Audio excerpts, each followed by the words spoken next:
नमस्कार दोस्तों, मैं आपका सी अक्षय गोड़े। कैसे हो आप लोग? बढ़िया एकदम। आज अपन क्या डिस्कस करने वाले? आज अपन डिस्कस करने वाले कि सीए, सीएस, सीएमए, ये तीनों लेवल पे अगर मैं बात करूँ, इसमें लॉ में आंसर राइटिंग कैसे करना है। क्योंकि मैं जब लॉ स्टूडेंट था या मैं सीएस में जब स्टूडेंट रहा हूँ, तो मुझे ना हर लॉ के सब्जेक्ट में एग्जाम्शन था। तो मेरा जो हाईएस्ट मार्क था वो 77 मार्क था। कंपनी लॉ में मुझे 67 मार्क था। अब मेरा आंसर राइटिंग कैसा था, मैं एग्ज़ाम में कैसे लिखता था, बहुत इजी बताऊंगा। मार्केट में आप लोगों को सबने डरा के रखा है कि ऐसे क्वेश्चन आएंगे, ऐसा लिखना है, वैसा लिखना। नहीं भाई साहब, मैं आपको बहुत सिंपल बताता हूँ। एंड याद रखना, आंसर बहुत इजी लैंग्वेज में लिखिए। बिकॉज ये नहीं कहता कि आप पूरा पेज का रट्टा मार के वैसे लिख देना। तो आज मैं आपको बताने वाला हूँ कि आंसर राइटिंग कैसे करना है, चाहे वो नॉर्मल क्वेश्चन का है या चाहे वो केस लॉ का हो। दोनों को आंसर राइटिंग कैसे लिखना है, तो मैं आज की वीडियो में आपको बताने वाला हूँ। जितने मुझे मार्क्स मिले उतने भी आपको मार्क्स मिल सकते हैं। और बहुत इंपॉर्टेंट है प्रेजेंटेशन, क्योंकि बच्चों सिलेबस हर कोई ख़त्म कर देता है।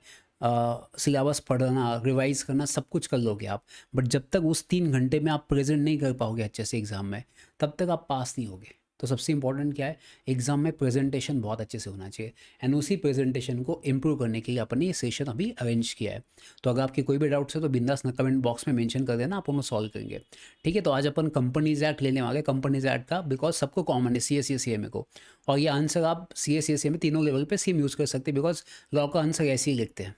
ठीक है, क्योंकि मुझे 10 साल का एक्सपीरियंस है इसमें पढ़ाने के लिए।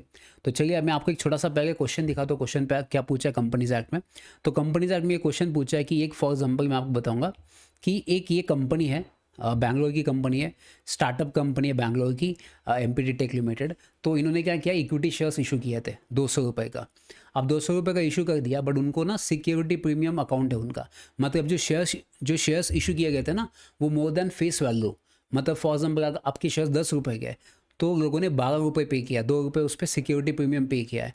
तो आपके शेयर की वैल्यू बहुत अच्छी है मार्केट में। तो जब कंपनी के पास एक्स्ट्रा अमाउंट आता है मोर देन फेस वैल्यू, तो अपन उसे सिक्योरिटी प्रीमियम कहते हैं। तो ये कंपनीज एक्ट में सेक्शन 52 में एक्सप्लेन किया है। अब ये क्वेश्चन पूछा है कि उनके पास 10 करोड़ रुपये पड़ा है सिक्योरिटीज प्रीमियम अकाउंट में, तो वो पैसा यूज़ करना चाहते हैं। तो बीइंग एन लीगल एडवाइज़र, आप उनको क्या सजेस्ट करना चाहते हो कि ये पैसा कहाँ पे यूज़ कर सकते हैं। तो उन्होंने 4 ऑप्शंस दिया आपको एग्जाम में। पहला उन्होंने बताया कि आप एडवर्टाइजमेंट खर्चा कर सकते हो। दूसरा ऑप्शन बताया बोनस शेयर्स इशू कर सकते हैं। तीसरा ऑप्शन उन्होंने बताया कि आप रिडम्पशन कर सकते हो प्रेफरेंस शेयर्स। चौथा उन्होंने आपको ऑप्शंस दिया है कि आप डिविडेंड अनाउंस कर सकते हो। तो ऐसे 4 ऑप्शंस दिए। तो बीइंग एन लीगल एडवाइज़र, आपको इन 4 में से क्या सही लगता है, ऐसा क्वेश्चन पूछा है। और ये क्वेश्चन है 5 मार्क का। तो जनरल एग्जाम में 5 मार्क के क्वेश्चन आते हैं। ठीक है, तो सबसे पहले फर्स्ट अपन आंसर इसका लिखेंगे। तो अभी आपके पास सिक्योरिटी प्रीमियम का पैसा पड़ा है 10 करोड़ रुपए। एंड कम एग्जाम में आपको 4 ऑप्शंस दिए हैं। वो 4 ऑप्शन में आप पैसा यूटिलाइज कर सकते हैं कि नहीं कर सकते, ये पूछा है 5 मार्क का। तो ये डायरेक्ट क्वेश्चन से ज़्यादा केस हुआ है इसमें। तो इसके आंसर्स कैसे लिखने मैं आपको बताता हूँ। देखिए, सबसे पहले फर्स्ट, जब भी बच्चों आप इसका आंसर लिखोगे, तो मेक श्योर दैट कि सबसे पहले फर्स्ट यहाँ पे लिखने का, कोई भी आंसर लिखते समय बच्चों सबसे पहले फर्स्ट उसका क्या लिखना चाहिए, आपने इंट्रोडक्शन लिखना चाहिए। तो मैं क्या करता हूँ, जनरली सबसे पहले फर्स्ट उनका इंट्रोडक्शन लिखता हूँ किसी भी चीज़ का। क्योंकि यार रखना, जब भी अपने घर पे मेहमान आते तो अपन पहले पानी पिलाते, सीधा खाना नहीं खिलाते। वैसे हर क्वेश्चन का आपने रिस्पेक्ट करना चाहिए, इज्जत करना चाहिए। तो सबसे पहले फर्स्ट मैं इंट्रोडक्शन लिखूंगा। आप इंट्रोडक्शन में क्या लिखोगे, अभी आपको पता है कि सेक्शन 52 है। अगर पता है तो ठीक है, नहीं पता है तो कोई दिक्कत नहीं है, एज पर कंपनीज एक्ट लिख देना। बट मुझे सेक्शन पता है, तो मैं क्या लिखूंगा, तो बच्चों में लिखूंगा as per section 52, as per section 52 of companies act. अब मेरे साथ साथ आप भी लिखना, as per section 52 of companies act 2013। इसमें क्या मेंशन किया बच्चों, सिक्योरिटी प्रीमियम अकाउंट। क्या लिखा है, सिक्योरिटीज प्रीमियम अकाउंट। बहुत सिंपल लिखने का, can be use for specific purpose, can be use for specific purpose. कितना सिंपल लैंग्वेज में लिखा है, कितना इजी है। और आप लोग कहते हैं कि सर लॉ का लैंग्वेज लिखना बहुत डिफिकल्ट होता है, हमको समझ ही नहीं आता लॉ में आंसर्स कैसे लिखना है। कैसे आपको इतना डिफिकल्ट लगता है? देखिए, इंट्रोडक्शन, अंडरलाइन, डैश, एक लाइन छोड़ दिया, एकदम clean and neat answer. As per section 52, section याद है तो ठीक है, नहीं है तो as per section, sorry, as per the companies act लिख देने का। तो as per section 52 of companies act 2013, securities premium account can be use for specific purpose. ये होगा अपना इंट्रोडक्शन। ठीक है, ये होगा अपना क्या बच्चों, इंट्रोडक्शन होगा। अभी अपन फैक्ट्स में लिखेंगे। अभी इसके बाद क्या लिखेंगे बच्चों? फैक्ट्स। अगेन एक लाइन छोड़ के लिखने का फैक्ट्स, अंडरलाइन करने का, डैश, फिर लिखने का। अभी फैक्ट्स में क्या दिया है? तो कंपनी ने शेयर्स इशू किए, तो लिखिए कंपनी इशूड। कंपनी ने क्या कर दिया बच्चों? Company issued. अब कंपनी ने कितने शेयर्स इशूड किए? Company issued 5 lakh shares. Company issued 5 lakh shares at ₹200, at ₹200 premium. तो उन्होंने प्रीमियम पे इशू किए थे 5 लाख शेयर्स। तो टोटल प्रीमियम इनके पास कितना है? तो टोटल प्रीमियम कंपनी के पास कितना है बच्चों? इज इक्वल टू 10 करोड़ रुपए। बस इतना ही लिखने का है। बच्चे क्या करते हैं पता है? प्रीमियम ना, मतलब जो फैक्ट्स है ना बहुत लिखते हैं, कम से कम 5-6 पेजेस लिखते हैं। तो इतना नहीं लिखने का बच्चों, इतना फैक्ट्स नहीं लिखने का, क्योंकि एग्जाम में जो फैक्ट्स दिए ऑलरेडी आप उसको रिपीट करना चाहते हैं। तो इसमें कोई चेंज नहीं, एग्जामिनर आपको ज़्यादा मार्क्स नहीं देगा फैक्ट्स का। तो फैक्ट्स हमेशा जितना कम मेंशन करोगे उतना आपके लिए अच्छा है। तो मैंने फैक्ट्स मेंशन कर दिया। Company issued 5 lakh equity 5 lakh shares of ₹200 premium, total premium 10 crore रुपए। यहाँ तक आपने होगा। अभी अभी इन्होंने क्या बोला कि सीएफओ कुछ प्रपोज करना चाहता है कि ये पैसा कहाँ पे यूज़ होना चाहिए, तो वो ऑप्शंस अपन लिखेंगे। तो सबसे पहले फर्स्ट ऑप्शन, अभी देखिए क्वेश्चन में सबसे पहले फर्स्ट ऑप्शन क्या लिखा बच्चों? क्वेश्चन में पहला ऑप्शन दिया है कि, यहाँ पे देखिए पहला ऑप्शन दिखा है कि to write off advertisement expenses. तो ये कहता है कि एडवर्टाइजमेंट एक्सपेंसेस के लिए पैसा आप यूज़ कर सकते हो क्या? तो अपना यहाँ से पहला आंसर स्टार्ट हो जाता है। तो जो पूछा है पहला, तो क्या लिखा है? पहले उन्होंने ऑप्शन दिया है एडवर्टाइजमेंट एक्सपेंसेस। क्या पूछा है? Advertisement expenses. ये पॉइंट उन्होंने पहला ऑप्शन दिया है, ठीक है। तो ये एडवर्टाइजमेंट एक्सपेंसेस लिखा है। अब इसके बाद अपन क्या लिखेंगे? इसमें एक्सप्लेन करेंगे कि ये कवर होगा कि नहीं होगा सिक्योरिटीज प्रीमियम अकाउंट में। तो क्या लिखेंगे अपन कि यहाँ पर लिखेंगे प्रोविजन। तो अपना प्रोविजन क्या कहता है बच्चों? अपना, एक मिनट, किसी का फ़ोन आया था, इस पर कनेक्टेड है। तो अपना प्रोविजन क्या कहता है बच्चों इसमें? तो अपना प्रोविजन ये कहता है कि सेक्शन 52, क्या लिखने का बच्चों? Section 52 does not, section 52 does not allow, does not allow use of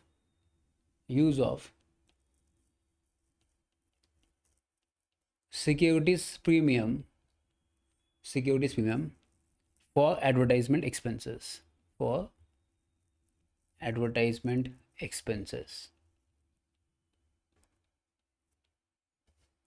समझा आपको? तो देखिए कितना इजी लिखा है मैंने आंसर्स। और आप लोग कहते हैं कि बहुत डिफिकल्ट आंसर लगता है सर, कैसे डिफिकल्ट है? एडवर्टाइजमेंट एक्सपेंसेस दिया, मैंने लिखा है प्रोविजन में क्या लिखा है? सेक्शन 52। अगर सेक्शन याद हो तो ठीक है, ना तो as per companies act section 52 does not allow use of security premium for advertisement expenses. तो ये अलाउड नहीं करता है। समझा आप लोगों को? तो सिंपल सी बात है अपने। अब नेक्स्ट बच्चों क्या आएगा? Point number 2। अब पॉइंट नंबर 2 ये क्या कहते हैं, किसके लिए यूज़ करना चाहिए? इन्होंने पैसा बोला है कि इशू ऑफ, इनका सेकंड जो पॉइंट है इन्होंने बोला है कि issue off fully paid bonus shares. तो ये बोनस शेयर्स इशू करना चाहते हैं। तो क्या बोनस शेयर्स इशू कर सकते हैं? यस, इशू कर सकते हैं। तो क्या लिखेंगे अपन लिखेंगे सेक्शन 52 अलाउज, सेक्शन 52 क्या अलाउज करता है कि सिक्योरिटीज प्रीमियम, और ये फुल लिखने का, हाफ नहीं लिखने का। सिक्योरिटीज प्रीमियम बच्चे एसपी लिख देते हैं, वो नहीं अच्छा लगता। Securities premium to be use, securities premium to be use, क्या बोलिए? For issuing fully paid bonus shares. चलिए, तो अपना सेकंड आंसर भी बन गया कि क्या कंपनी इशू कर सकती है bonus shares out of the securities premium. तो अपन ने लिखा है एज पर सेक्शन 52 ये इशू कर सकते हैं, कोई इशू नहीं है। फिर आएंगे तीसरा ऑप्शन। तो कंपनी ने क्या पूछा है तीसरे इसमें? कंपनी पूछ रही है कि रिडम्पशन ऑफ प्रेफरेंस शेयर्स कर सकते हैं इस पैसे से। तो कर सकते हैं भाई साहब। तो तीसरा पॉइंट क्या अपना? Premium on redemption. जो आप रिडम्पशन करना चाहते हो ना प्रेफरेंस शेयर्स, उसको प्रीमियम पे करना है। मतलब मैंने प्रेफरेंस शेयर्स 10 रुपये का मैंने इशू किया था, आप प्रेफरेंस शेयर्स का पैसा वापस देना है प्रेफरेंस शेयर होल्डर को। तो उन्होंने 15 रुपये डिमांड है उसकी, मतलब आप 10 रुपये से ज़्यादा पे कर रहे हो प्रेफरेंस शेयर होल्डर को, मतलब उनको प्रीमियम पे करो रिडम्पशन के बेसिस पे। तो ये कह रहे हैं कि premium on redemption of preference shares, redemption of preference shares. तो क्या लिखेंगे एज पर सेक्शन 52। तो क्या आंसर होगा इसका सेम। आपको ये लिखने में बहुत टाइम जाएगा, बट जितना अच्छा सिस्टमेटिक एक्सप्लेन करोगे तो उतने आपको ज़्यादा मार्क्स मिलेंगे। क्या लिखेंगे एज पर सेक्शन 52 अलाउज, क्या अलाउज करता है, सेम आंसर ऊपर का, securities premium to be use for paying, किसके लिए पे कर सकते हैं, for paying on redemption of preference shares, redemption of preference shares। ये हो गया मेरा थर्ड पॉइंट, समझा आपको। फिर एक लाइन छोड़ने का फोर्थ पॉइंट पूछा है। फोर्थ पॉइंट क्या पूछा, इंटरिम डिविडेंड। क्या बात करेगा बच्चों ये इंटरिम डिविडेंड में। कितनी इजी लैंग्वेज में बात की, समझा आपको कितना इजी लिखा मैंने इसके लिए। इसमें कोई हाई फाई बड़ी लैंग्वेज की ज़रूरत नहीं पड़ेगी, सिंपल सी चीज़ बताओ। तो क्या लिखेंगे यहाँ पे कि as per section 52 does not allows, मतलब ये सेक्शन 52 अलाउ ही नहीं करता इंटरिम डिविडेंड के लिए। या तो आप शॉर्टकट में भी लिख सकते हो, इनकेस अगर 4 मार्क का क्वेश्चन है तो मेरा वर्डिंग भी चेंज हो जाएगा कि securities premium cannot be use for dividend distribution,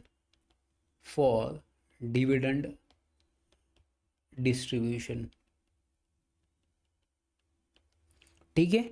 तो ये अपना चारों को आपने ऑप्शंस बता दिया है। तो मुझे एक बात बताइए, ये कितने मार्क का क्वेश्चन आया था, ये 5 मार्क का क्वेश्चन आया था। तो क्या इतना आंसर सफिशिएंट है। देखिए ना, अभी एक पेज हो जाएगा कंप्लीट आपका। तो कितना सिस्टमैटिक है। आप देखिए मैंने हर पॉइंट के बाद एक लाइन छोड़ा है, बहुत क्लीन एंड सिस्टमैटिक। अगर आपको एग्जामिनर को बहुत अच्छे करके देना है तो मैं क्या कहूँगा, पेंसिल से अंडरलाइन करूँगा। जैसे फॉर एग्जाम्पल मैं पेंसिल से क्या अंडरलाइन करूँगा, जैसे मैं पेंसिल से यहाँ पे अंडरलाइन करूँगा कि डज नॉट अलाउड, तो advertisement expenses does not allowed. फिर issue of fully paid up shares, तो मैं यहाँ पर कहूँगा अलाउज। यहाँ पे क्या कहूँगा, तीसरे इसमें अलाउज। चौथे इसमें क्या कहूँगा, कैन नॉट। अब इससे क्या होगा पता है, जब एग्जामिनर ये आंसर चेक कर बैठेगा ना, क्योंकि उसको भी बहुत सारे पेपर चेक करने पड़ते हैं, तो जब वो आंसर चेक करने के लिए बैठेगा बहुत फटाक से उसका आंसर चेक हो जाएगा। मतलब कितने कम टाइम के अंदर वो पूरा आंसर चेक कर पाएगा, आपका ज़्यादा टाइम भी नहीं लगेगा। वो खुश हो जाएगा कितना सिस्टमेटिक आंसर लिखा है, एक एक लाइन छोड़ के नीट क्लीन आपने लिखा है। और एग्जाम में क्या करते जाइए, यहाँ से एक लाइन खींचते जाइए पेपर में, और यहाँ से एक लाइन खींचते जाइए लेफ्ट साइड से, और एकदम सिस्टमेटिक। और याद रखना, अगर आपका पेज इतना है, फॉर एग्जाम्पल ये पेज इतना है, तो इतना पेज है ऐसा, तो उससे थोड़ा सा एक उंगली छोड़ के लाइन में आ गए। नहीं तो बच्चे क्या लिखते हैं, बीच में लिखते हैं, नहीं वैसा नहीं लिखने का।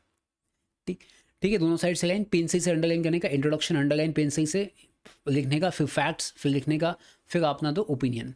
अब यहाँ पे क्या है, फैक्ट्स थे उसके मैंने आंसर्स एक्सप्लेन कर दिए। अगर फॉर एग्जाम्पल यहाँ पे फैक्ट्स नहीं होते तो मैं नीचे कंक्लूजन मेंशन करता कि सेक्शन 52 और कौन से चीज़ के लिए आप यूज़ कर सकते हो, तो वो आप एक्सप्लेन कर सकते हो। इफ़ यू वांट तो आप सेक्शन 52 को एक्सप्लेन कर सकते हैं कि मैं यहाँ पे क्या क्या यूज़ कर सकता हूँ सेक्शन 52 के लिए। अदरवाइज कंक्लूजन मेंशन करते जाइए।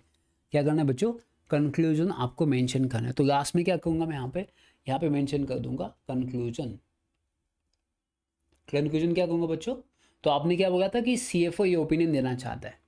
जो CFO क्वेश्चन में क्या पूछा है, यहाँ पे देखिए क्वेश्चन में पूछे, as a legal adviser of the company examine the validity of each proposal with reference to companies act 2013, ये क्वेश्चन पूछा है।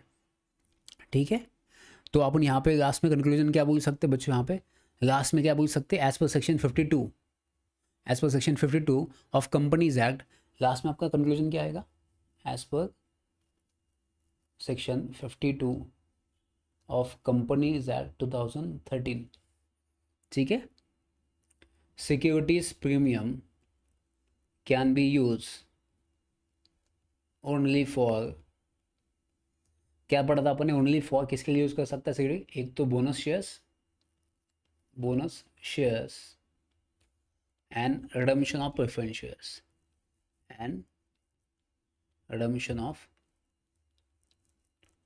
प्रेफरेंस शेयर्स सिर्फ इन दोनों के लिए पैसा यूज कर सकता, आपने कंक्लूजन बता दिया। तो आपका आंसर कंप्लीट बच्चों, इंट्रोडक्शन, फैक्ट्स एंड कंक्लूजन। मैं ऐसे ही आंसर लिखता था, 5 में से 4.5 मार्क आपके कन्फर्म है।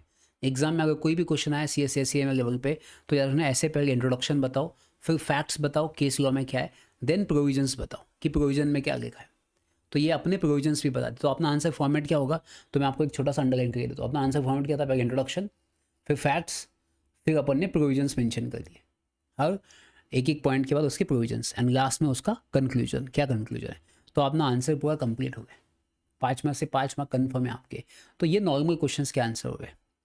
अब जैसे कि कोई केस लॉ आता है, सर ऐसा सा केस लॉ है, कैलकुलेशन वाला केस लॉ अगर आता है, तो यहाँ पे भी एक केस लॉ पूछा है कैलकुलेशन वाला, कि बायबैक का क्वेश्चन पूछा है कि कंपनी क्या 10% बायबैक कर सकती है, तो ये बायबैक का क्वेश्चन दिया है। तो अगर आपको केस लॉ का भी चाहिए आंसर कैसे लिखना है, तो नीचे कमेंट कर देना, मैं आपको बता दूंगा कि केस लॉस के आंसर्स भी कैसे लिखना है। तो ये मैंने जस्ट आपको आइडिया दिया है कि भाई साहब आपको आंसर्स कैसे लिखना है। अगर कोई क्वेश्चन आता है एग्जाम में लॉ का, तो ये आपका आंसर शीट होगा। ये आंसर आप हर जगह पे कॉपी कर सकते हो, मतलब फॉर्मेट और सेम रख सकते हो। आपको मैं गारंटी दूंगा 5 में से 5 मिलेंगे। अगर आपको भी CA, CS, CMA कोई भी ऐसा सब्जेक्ट बताए लॉ का जिसमें आपको उसका आंसर राइटिंग प्रैक्टिस चाहिए या उसका रिवीजन बैच चाहिए, नीचे कमेंट कर देना, मैं आपका वो फ्री में यूट्यूब पे अपलोड कर दूंगा। या आपको फर्दर डिटेल्स चाहिए तो इस चैनल को सब्सक्राइब कीजिए, शेयर कीजिए आपके दोस्तों के साथ। आज के बाद मैं बहुत इन्फॉर्मेटिव वीडियो इस यूट्यूब चैनल पर आपको मिलने वाले। Thank you so much for your response. And आपने क्वेश्चन पूछा था एक बच्चे ने, मैंने उसका आंसर दिया है। मिलेंगे very soon. Thank you so much.